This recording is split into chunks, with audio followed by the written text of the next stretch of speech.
Hello everyone, this is Jason from Primetime Aquatics, and I am super excited to bring you a series that I've been wanting to do for a while. It's not the first time it's been done, but I'm hoping you will learn from our experiences, and that is how to make money in the fish keeping hobby. In today's video, it's going to serve more as an introduction. We're going to talk about some things you should think about if you want to breed fish and make a little bit of money, and we're also going to talk about where you can make the most money by selling the fish that you breed. In future videos, we're going to take a more specific look at the types of fish that we've been breeding that have made us some money. We're also going to look at some fish you may want to stay away from. We're also going to look at fish based on the tank size. I hope you enjoy the video and the series. I appreciate you being here. So first things first, before we get into the details, I think one of the most important things for you to do is figure out why you want to breed fish, because that's going to help you determine everything you do next. So, why do you want to breed? There are a number of reasons. One, there are people who just find it exciting to breed fish and they don't really need the money, but they've got fish that happen to be breeding in their tanks and they want to move them along and maybe make a little bit of money in the process. The next person are those that want to breed fish to support the hobby. Maybe they've added a few extra tanks. Maybe that's you. You've added a few extra tanks. It's getting a little bit expensive to feed the fish, to buy the chemicals and the testing equipment and everything you need. And maybe you've got a significant other that's like, hey, you know what? This is expensive. One of the ways that you can reduce the expense is by breeding fish and selling them. And maybe the goal is just to make the hobby a free hobby with the money you bring in.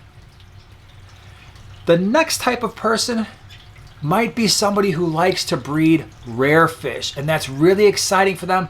Maybe they have a passion for rare fish. In fact, I've got a number of friends that breed some rare cichlids, and they just want to get these cichlids out into the hobby and yes, make a little bit of money doing it. We did a fish room tour of Andrew Pierkowski. I'm going to put that in the upper right hand corner. If you ever want to see a really interesting fish room, he is what I would consider to be an expert in goodeids. Now, these are fish that are normally found in Central America. They are running out of habitat. He breeds these fish and spreads them around. That may be you. Maybe you've got a really strong interest in breeding rare fish, and if you can make a little bit of money doing that, that's even better. The next type of person might be somebody who really needs to supplement their income. Maybe they've lost a job, maybe their hours have been reduced, maybe they work in a seasonal environment, and it would be really nice to have some income coming in when work slows down a little bit. And then there are those who love the fish keeping hobby, have really enjoyed it, and want to make a career out of it by selling fish. So the first thing you want to do is identify, where do you fall on that spectrum? Are you just a hobbyist who likes to bring in a little bit of extra money? Or are you somebody who's looking to make a career out of it? Or do you lie somewhere in between? All right, so now that you know why you want to sell your fish, let's look at the options. How are you going to move fish out of your fish tanks? We're going to look at the advantages and disadvantages of each. I think one of the main things that people love to do is sell fish at local fish stores. That's one of the first ideas that comes to mind. But there are some advantages and disadvantages you need to be aware of. Advantages. It's going to probably be a relatively steady stream of income. Maybe you're dropping fish off every week, 2 weeks, or 3 weeks. They have a decently large customer base usually. And it's probably going to be pretty convenient. You bag up those fish, like I said, every week or two, and you bring them to one location. The main disadvantage is the price. Usually when it comes to the cost of the fish, you're going to get less money per fish at a local fish store than just about any of the other options we're going to talk about. Now, if that's your only mechanism, well, then that's what you have to do. But if you have other options, which we're going to talk about in a second, you may want to look at those other options. All right, so local fish stores is an option. Just know you might not get as much money, but it could be convenient. I think the next easiest thing to do is maybe you start putting your fish on Craigslist or some type of classified section. Now, again, convenience. It's not going to be as convenient as selling to a fish store, because maybe you have to decide whether or not you want people coming to your house or if you're going to meet them somewhere. And so you might find yourself having people come to the house multiple times a week, or you have to meet them somewhere multiple times a week. So there's going to be a little bit more travel involved. The income may be as steady or even more steady than a local fish store, because you've got smaller amounts of income coming in more frequently. But of course, you've got the hassle of meeting people to sell those fish. The advantage over a fish store is the price. You're probably going to get more money by selling directly to the customer than to a fish store. Remember, those fish stores have overhead. They've got to turn on the lights. They've got employees to pay. They've got insurance to deal with. They've got rent to pay. If you're selling directly to the customer, you're going to get more fish, or you're going to get more money for your fish, because you don't have to worry about selling to someone who's got a lot of overhead that they have to cover. Now for us, I generally don't sell a lot of fish I don't sell any fish on Craigslist. I very rarely use the classified sections of our local fish clubs. And the reason for that, once again, is the convenience factor. I don't have the time to meet people multiple times a week. I don't want people coming to our house. That's one of the deals I made with Joanna. If I sold fish, nobody's coming to the house. So you personally have to figure out if that's something that you want to deal with. Now, the next option you have, and this is one I really enjoy, and that is selling fish through local fish club swaps and auctions. And I recognize not all of you have this mechanism, but if you live in a large area, check out this option. Make sure it's not available, because if it is, it's something you want to consider. And here's why. Convenience. You're only being inconvenienced once every 4 to 6 weeks, depending on your area and how often these swaps and auctions happen.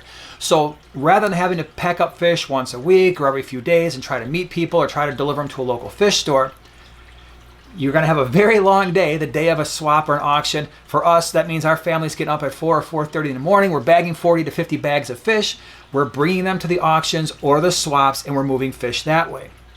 Now, the swaps and the auctions aren't necessarily the same.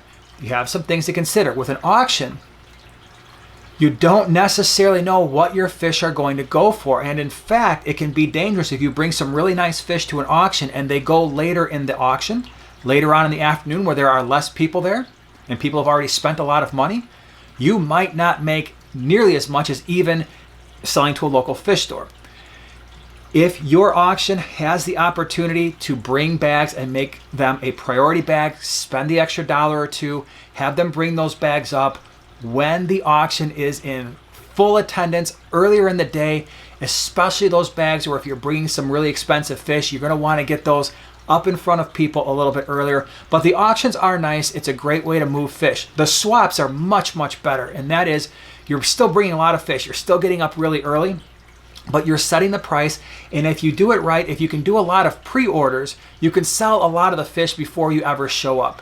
Now, there are some risks, and those risks are if you bring a bunch of bags of fish and you price them too high and people don't buy them, you've got to bring a lot of bags home and put them back in your tanks. Now, for us, once you gain experience on what the market will allow for fish in terms of price, we don't bring a lot of fish home. One of the things that some people do is they will go to a swap, they sell the fish that they could, and then they will go to their local fish store and say, here's what I've got left, what will you give me for them? That is a possibility. But the swaps are great. You're going to get more money than you would at a local fish store. You're probably going to get a little bit more money than you would at a classified if you're exchanging fish in a parking lot or having people come to your home. But there is that risk of not selling some of your fish. The swaps and auctions are the primary way in which we move our fish out of the fish room. Because I love the convenience, I think the prices are far better than what you'd find at a local fish store. I really rely on the swaps even more so than the auctions. Now, the last way I want to talk about today, and that is selling your fish on a place like Aquabid or some type of internet source, and now you've got to ship your fish. Now, there can be some significant advantages to that. If you've got fish that are a little bit harder to find, you are probably going to get more money for those fish than in any of the options we've talked about so far. If you've got very common fish, it may be a little bit more difficult to move those fish when we're looking at an online sort of situation. The big disadvantage, in my opinion, is the shipping. We get asked all the time, will we ship our fish? And my answer to this point has always been no. I don't want to deal with the hassle. Some things you need to think about. If you are shipping, let's say, some fish that are normally $10 a piece, and maybe because they are a little bit rare, you can ask $15 a piece for these fish. Let's say you've sold 10 of them. So that's $150. Now, let's say you know these fish don't ship well and you put an extra fish or two in there. And so for $150, you've actually sent 12 fish. It gets to the customer. You overnighted it. You did everything you were supposed to do, and half those fish are dead. Now you've got two issues. One, your customer is upset And two, they're not going to want to pay for half the fish that wound up being dead, which means you've got to refund them $75. And when we start doing the math, you actually sent 11 or 12 fish. You were hoping to get $150. You wound up with $75. And basically you wound up with half the money you thought you were going to get. Now, that obviously doesn't happen all the time, but to ship fish, you really need to understand there's a lot more technical knowledge that goes into it than the other mechanisms we talked about so far. You need to know where you're shipping from, where you're shipping to, what the temperatures are going to be. Do you need a heat pack? Do you need an ice pack?